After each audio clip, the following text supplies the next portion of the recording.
on track to become the most expensive area of government spending, overtaking the age pension.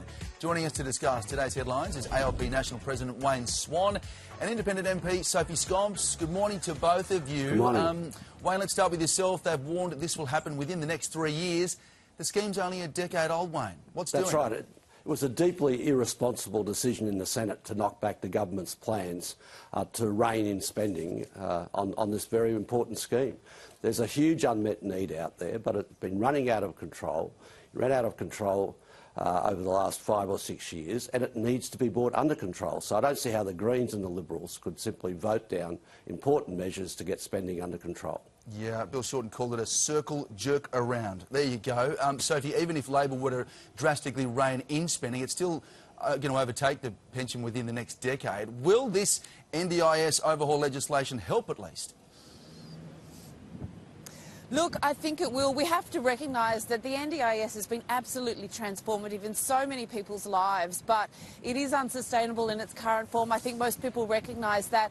But there was this really strong network of allied health services that the states used to provide, and that was abolished. That has been dismantled since the NDIS came through. So we need the states to step up again so that people are not missing out, and there is still a comprehensive network of services that people can access. Yeah. Wayne, is it unsustainable in its current form? Absolutely, and if it remains unsustainable, then we probably lose the lot at some stage into the future because it will lose critical public support. Yeah. That's the problem. Which we can't have. Moving on, the CEO of ANZ has hit out at home loan regulators, accusing them of being too risk-averse and subsequently locking out Middle Australia.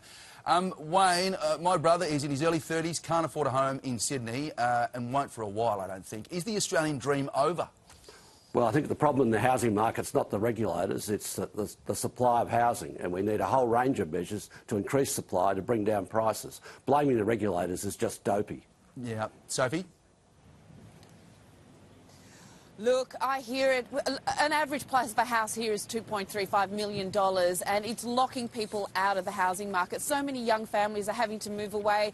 We're having trouble attracting essential workers to this area. But it's more than just supply. We do need to increase supply, but it's far more than just supply. We can't just put it down to that one simple answer, that solution. Yeah, you'd hate to be a first home buyer in the current climate, seriously. And in a matter of hours, guys, Joe Biden and his predecessor, Donald Trump, will go head-to-head in a presidential debate. I'm very excited about this. They have new technology. They'll cut each other's mics if they go over time. They'll see a little red light. We'll see how Donald Trump goes with that. But who's coming out on top, do you think, Wayne? Well, there's a lot riding on this presidential election for democracy, for the United States and for our country. So I think there's a lot of interest in the debate. I'm pleased to see that it's being broadcast live on Channel 9. I think many Australians are pretty alarmed about what's going on in politics in the United States, and they don't want to see the same happen here. Yeah. Sophie, do you think you'll be watching? Oh, it'll be fascinating, but I agree with Wayne. We're so lucky here in Australia that we've got the democracy that we do because it's far less polarised here in Australia. What we see in America is this polarisation which is splitting up families and splitting the country. So we're lucky here that we have compulsory voting and preferential voting because it gets more voices in that debate rather than just two voices. It's good to have that diverse range of voices in a national debate.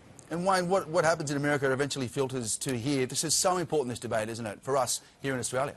Well, it doesn't have to filter to here. As Sophie was saying, we have important mechanisms here, such as one vote, one value. That's so important. Public funding of election campaigns, all of these protections for democratic debate and democratic processes, they don't have in the United States. But we're not an island here in the sense that we are not unaffected by the outcome. It's our principal ally. It's part of the security arrangements for our nation. And it's a nation we used to look up to. And it's a nation that's fallen a long way. So the outcome of this election is very important, not just for us, but for the rest of the world. Yeah, indeed. Agree with that. Hey, finally, a new survey, guys. It's revealed a quarter of Aussie drivers hate parallel parking. Sophie, how do you go with parallel parking? Look, you know, I would say I'm pretty good at it, but I think it doesn't matter how good you are. When the pressure's on, you always muff it, don't you? And if there's traffic piling up behind you, then it's a big problem and you start panicking. And I think that's what the problem is these days. There's more traffic around, so there's more pressure. That's it. That's it. Wayne, you'd be pretty good at it? Park assist is pretty good.